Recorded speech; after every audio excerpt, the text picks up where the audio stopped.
Christ. This is Dr. Allen at the Alive Through Christ Ministries.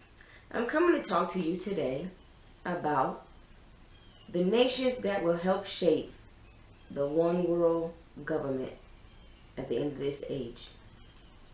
And I'm going to be talking about the book of Daniel, the 7th chapter, coming from the first verse, 15th verse through 28. But it's mainly the whole 7th chapter. And Revelation also talks about these nations and the one world government that will be ruled by the Antichrist. Let us begin. And what I'm going to do today is let you know who these nations are and what the beast represents. I'm starting the 7th chapter of the book of Daniel. And this verse is verse number 3. And the four beasts came up from the sea, diverse one from another. So he's talking about a dream, a vision he was taken into. And this vision was showing him what's going to happen at the end of the age. And he's going to talk about the various nations that's going to play a part.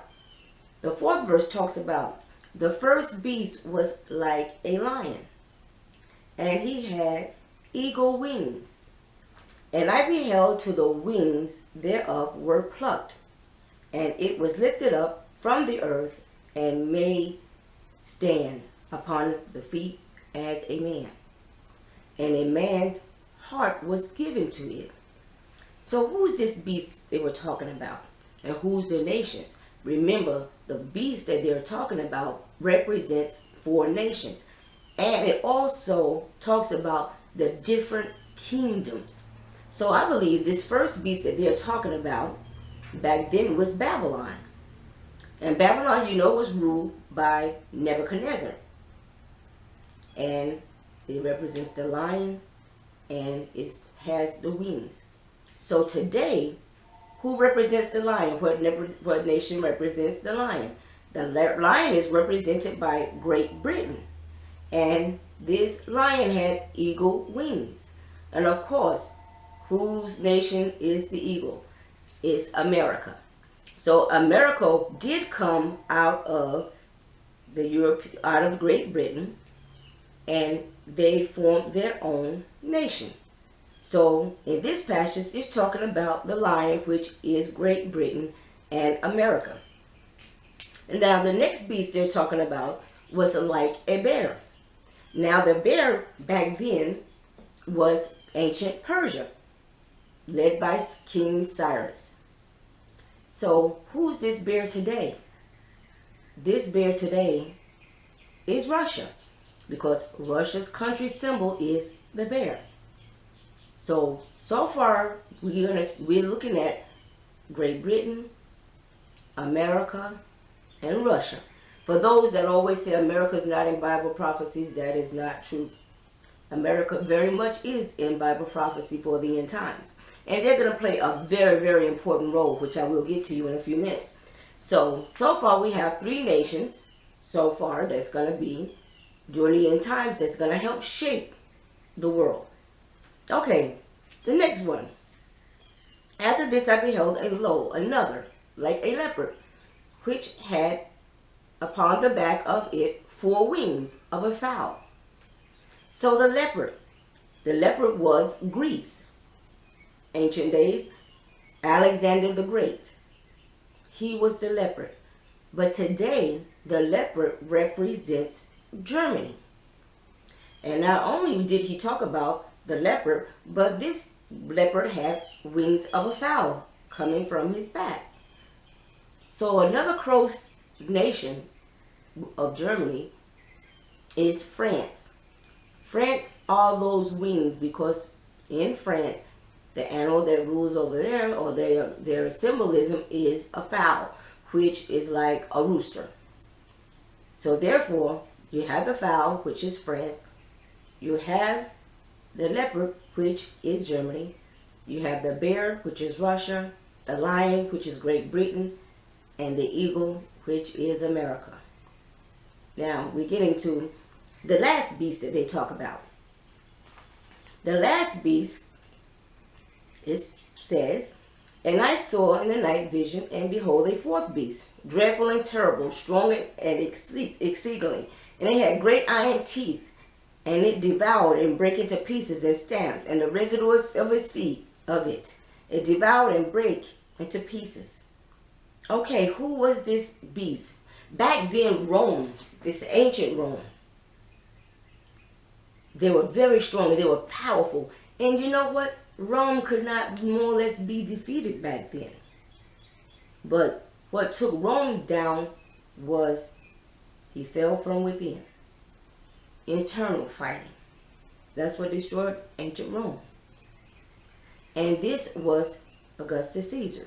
Well, it was two Caesars, but I believe this one was Augustus Caesar.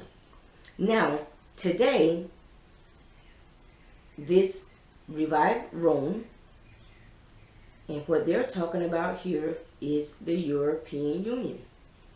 These are a nation of European nations that gather together to form one. They're going to have one army, one currency, and one system of government. And you know that is here already today. So that's the European Union. And then we're also going to talk about who are the nations with the 10 toes. Again, the nations with the 10 toes, again, is the European Union. But the difference is it's going to be a government mixed with clay and iron.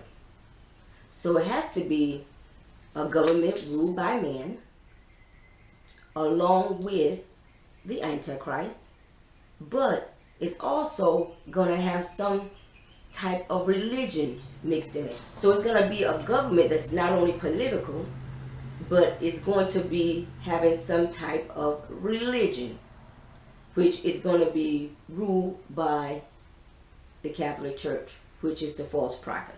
So that 10 toes represent the European Union. That's the end time.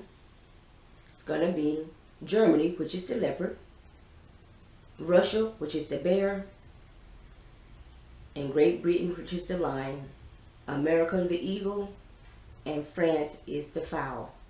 So those are the nations for the end time.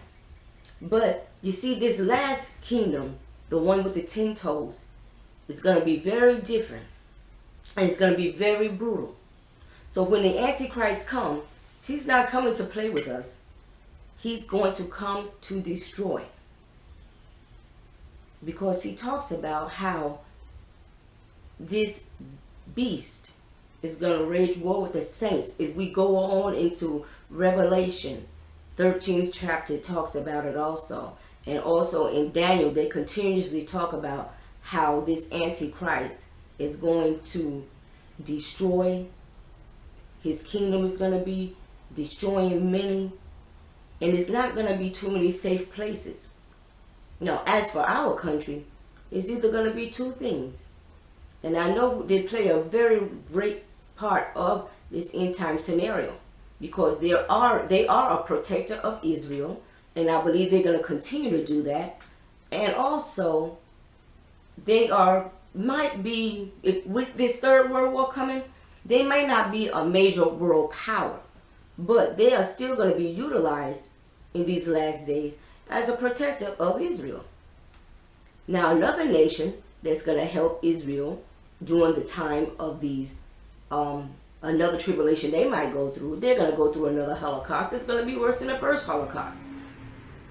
And so what's going to happen, the nation of Jordan is also going to help during the end times in protecting Israel. So we're praying to God that the Jews will be in place, because it's going to be a terrible time. And these nations are going to mostly fall after the Antichrist. And this is what the Bible talks about, how the nations and they're going to worship this Antichrist. They're going to like this Antichrist. They're going to love him. But he's going to turn on everyone that has a heart and a soul after God, and who was created in God's image. And just for you to know what's coming, what to be aware of, and what this Bible is meaning And what all these symbols are representing, these symbols representing a lot of changes. The government's going to be changing. And over in Revelation, it talks about how God gave the Antichrist 3.5 years, which is time and times and half a times. That's meaning 3.5 years to rule. But his ruling is going to be so brutal, and it's going to kill many, and it's going to hurt many. And many are not going to survive. But his people shall prevail. We might not be allowed in body, but he can't take our soul and our spirit.